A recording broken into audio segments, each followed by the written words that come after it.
नमस्कार, जागरूकता चैनल में आप सभी का फिर से एक बार स्वागत है। टॉप लिविंग पे एक नया टॉपिक लेके आते हैं, बुराई। हम सभी को पता है कि बुराई जो है इंसान के मन में जब चली जाती है तो इंसान बुरा इंसान कहलाता है, और जिसके मन में अच्छाई होती है वो अच्छा इंसान कहलाता है। अब सारा तो मन के पे ही आधारित है।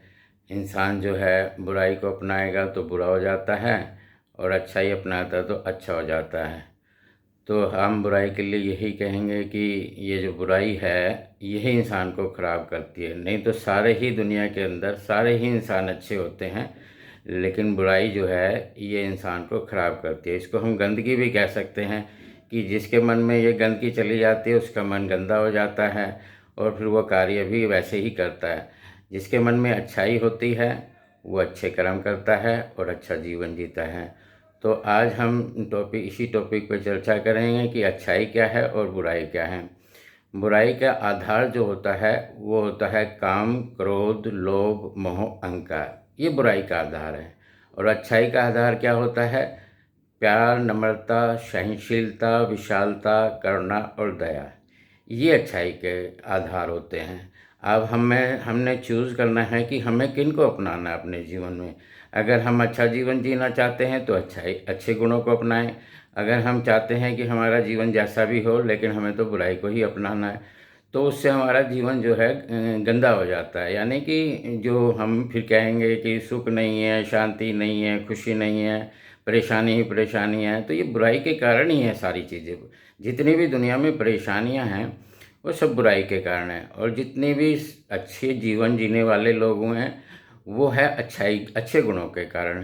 तो भगवान श्री कृष्ण कहते हैं कि दुनिया के अंदर ये जो भी दुख हैं वो सिर्फ अज्ञानता के कारण है। अज्ञानता ही दुखों का आधार होती है। अज्ञानता के कारण ही इंसान के अंदर बुराई आती है।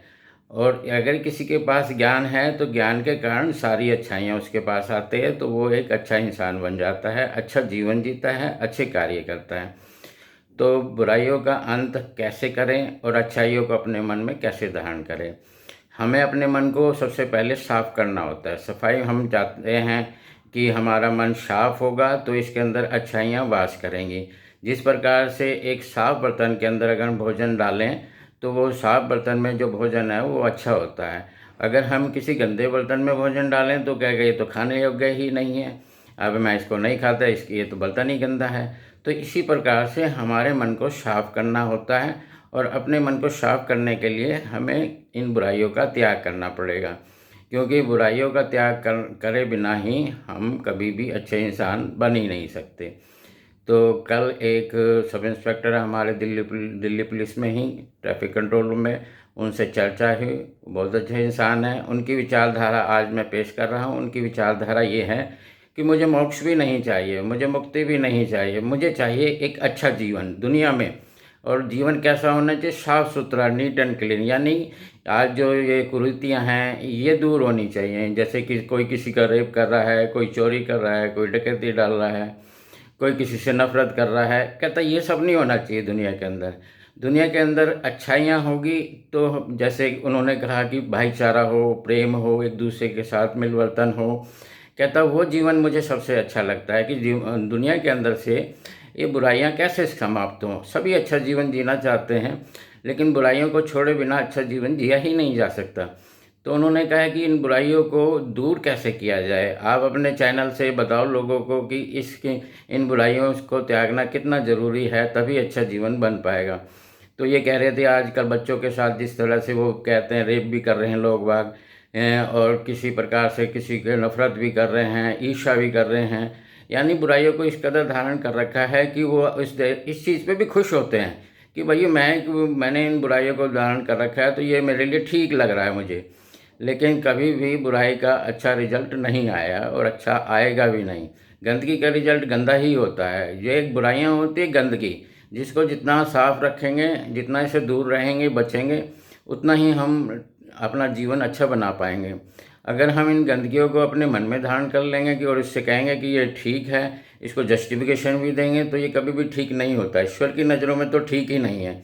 जो ईश्वर की नज़रों में ठीक नहीं है उस कार्य को हम ठीक कह ही नहीं सकते। तो हम एक सुंदर जीवन जीने के लिए एक अच्छे समाज का निर्माण की आवश्यकता होती है, और उसके लिए हमें अपनी सोच बदलनी पड़ेगी। सबसे बड़ी सोच तो ये होती है कि जब हम ये बात कहते हैं कि सबका भला करो भगवान, सबका सभी देव कल्याण, हम भगवान से तो प्रार्थना कर रहे हैं इस बात के लिए, लेकिन भगवान कैसे भला करे? हमारे माध्यम से ही तो भला करेगा। हम किसी का भला करेंगे तो ये अच्छी बात है, हम किसी का नुकसान पहुंचाएंगे तो ये गलत बात है।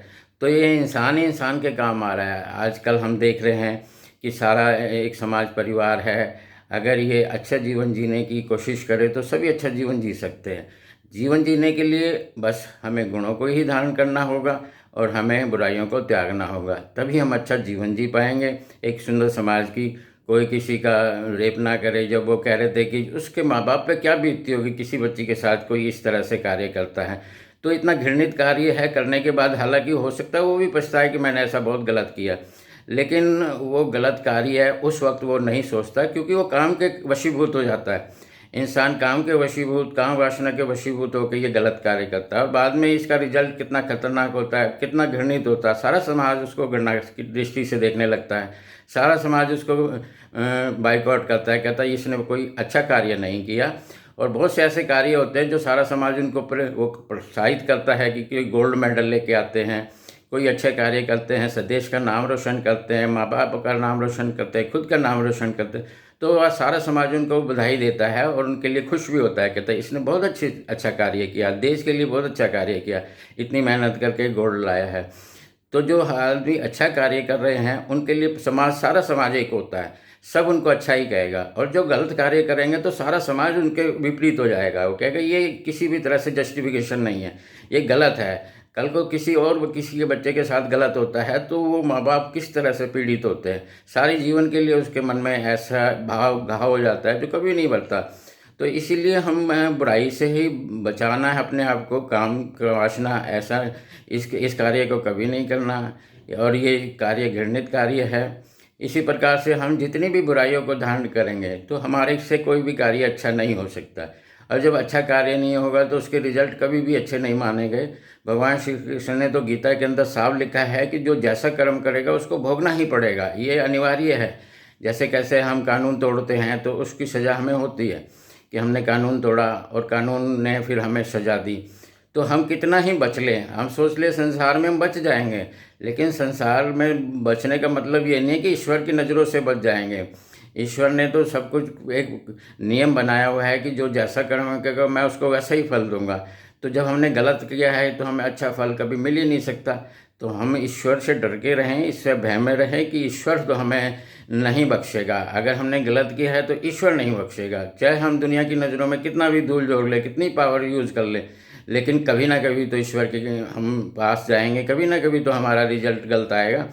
तो आज के लिए इतना ही कि हम अच्छी सोच को लेके, अच्छी विचारधारा को लेके अगर जीवन जीते हैं तो उसी जीवन को सुंदर माना जाएगा। इसी तरह से सभी की विचारधाराएं जानने का हम प्रयास करेंगे और उसको शेयर करेंगे, ताकि ये सभी की सुंदर सोच हो, सुंदर विचारधारा हो और सुंदर कर्म हो। नमस्कार, धन्यवाद।